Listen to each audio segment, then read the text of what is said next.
Assalamualaikum warahmatullahi wabarakatuh. Perkenalkan nama saya Muhammad Risdan Ar-Rasyid dengan NIM terakhir 497.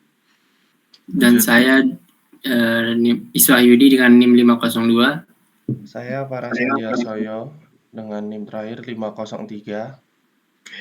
Di sini kami akan mempresentasikan hasil dari tugas lanjutan dari pemrograman fungsional H, yaitu pembuatan flowcard dan implementasi baris code Python dengan membagi menjadi fungsi-fungsi website yang didapat dari logat.com. Mungkin bisa dilanjut kita lihat di bagian keterangan dari pembuatan flowcard kami. Di sini ada 5 simbol.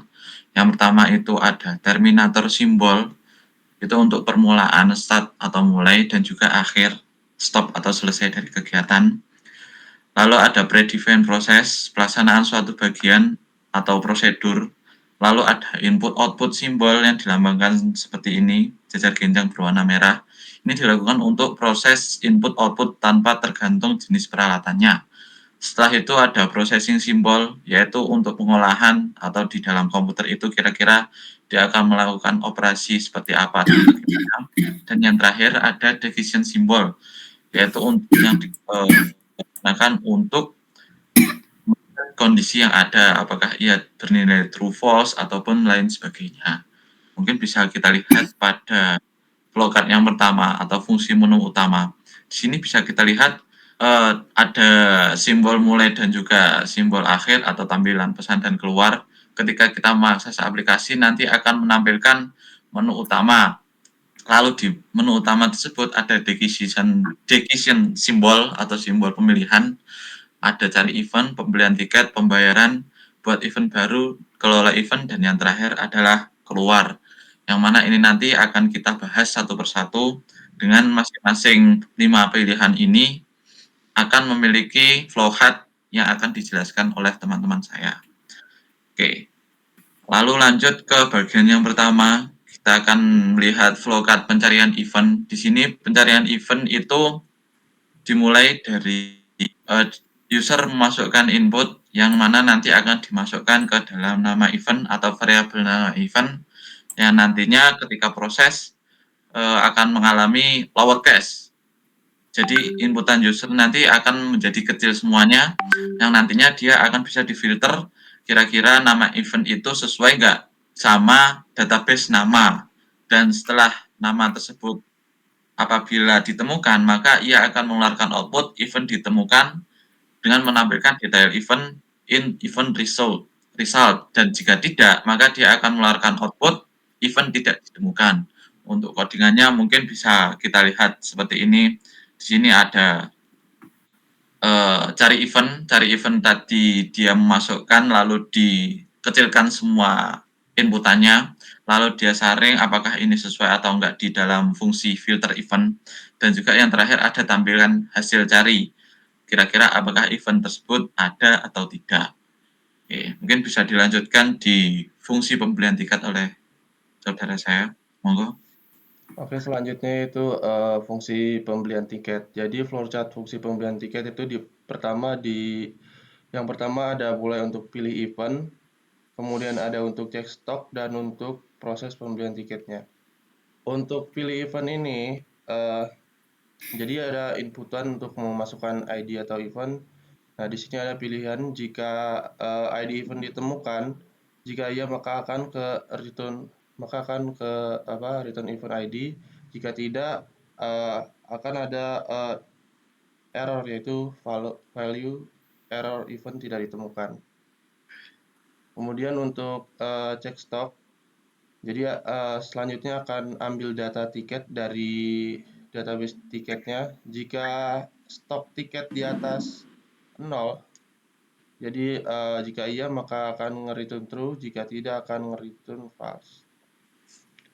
Kemudian untuk pembelian tiketnya, jadi akan input jumlah tiket yang ingin dibeli jika jumlah tiket di atas lebih dari 0. Kemudian jika iya akan ditanyakan lagi, yaitu jumlah tiketnya kurang dari 0 atau stoknya. Jika iya akan hitung total jumlahnya, kemudian kurangi stok dalam DB tiket dan simpan data pembeliannya. Kemudian ini untuk baris kode Python-nya ada fungsi pilih event untuk beli.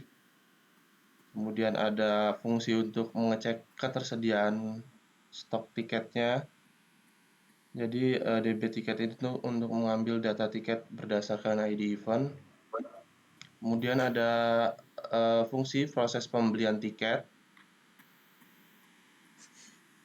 Di sini untuk mengambil jumlah tiket yang ingin dibeli, terus ada untuk mengambil data tiket berdasarkan ID, sama di sini ada untuk menghitung total harga tiketnya. Kemudian yang terakhir untuk mengembalikan pesan kesalahan jika terjadi. Selanjutnya yaitu fungsi pembayaran. Nah, untuk fungsi pembayaran ini penjelasannya itu proses ini dimulai dengan mengambil data keranjang belanja pelanggan melalui fungsi ambil keranjang, kemudian dia mengembalikan daftar item yang ada di keranjang. Selanjutnya itu sistem menghitung total pembayaran dengan menjumlahkan nilai total dari setiap item dalam keranjang menggunakan fungsi hitung total bayar. Setelah total dihitung, sistem itu memproses pembayaran dan menghasilkan konfirmasi pembayaran untuk pelanggan. Kemudian pelanggan itu diminta untuk konfirmasi dan alurnya bercabang berdasarkan keputusan pelanggan. Jika pelanggan konfirmasi, transaksi dinyatakan berhasil. Sebaliknya, jika konfirmasi tidak diberikan, pembayaran dibatalkan. Proses berakhir setelah salah satu hasil tercapai. Untuk baris kode Python-nya yaitu di sini ada fungsi pembayaran untuk return DB pembeli, yaitu untuk mengembalikan keranjang pembeli. Kemudian ada fungsi hitung total bayar untuk menghitung total pembayaran. Jadi di sini ada total plus sama dengan item sama dengan ini untuk menjumlahkan total dari setiap item di keranjang. Kemudian ada fungsi proses pembayaran untuk konfirmasi bayar. Jadi di sini ada untuk menghapus keranjang setelah pembayarannya, kemudian menangani input tidak valid dan untuk mengembalikan hasil konfirmasi pembayaran. Selanjutnya akan dijelaskan oleh rekan saya. Oke, untuk fungsi selanjutnya, fungsi yang kelima adalah fungsi membuat event baru. Untuk di flowchart fungsi membuat event baru di sini ada mulai input data event, membuat event. Mungkin penjelasannya saya akan jelaskan. Penjelasan flowchartnya ialah proses dimulai dengan pengguna memasukkan data event melalui langkah input event data. Selanjutnya sistem memproses data tersebut dan menciptakan entitas event baru. Setelah itu dilakukan pengecekan apakah data event yang sama sudah ada dalam sistem. Jika data sudah ada, sistem menghentikan proses dan memberikan pesan bahwa data tersebut telah tersedia. Namun jika data belum ada, sistem akan menyimpan data baru tersebut ke dalam database. Proses berakhir setelah data berhasil disimpan atau jika data sudah ditemukan sebelumnya. Lanjut ke baris code Python-nya. Di sini ada ya fungsi buat data event-nya, menginputkan nama, waktu, lokasi, deskripsi, penyelenggara, stok, harga. Dan setelah itu ada generate ID event, fungsi untuk membuat ID event dari nama event tersebut. Setelah itu ini ada fungsi simpan event berdasarkan event ID dan data event-nya. Ya, yang tadi jika data event-nya sudah ada, maka nge-return dia event sudah ada. Kalau misalnya event belum ada, maka dia akan menginputkan atau menyimpan ke database-nya. Seperti itu. Lanjut untuk fungsi mengelola event. Di sini ada flowchart-nya. Yang pertama kita mulai untuk memilih event untuk dikelola input. Setelah itu kita menginputkan event ID-nya.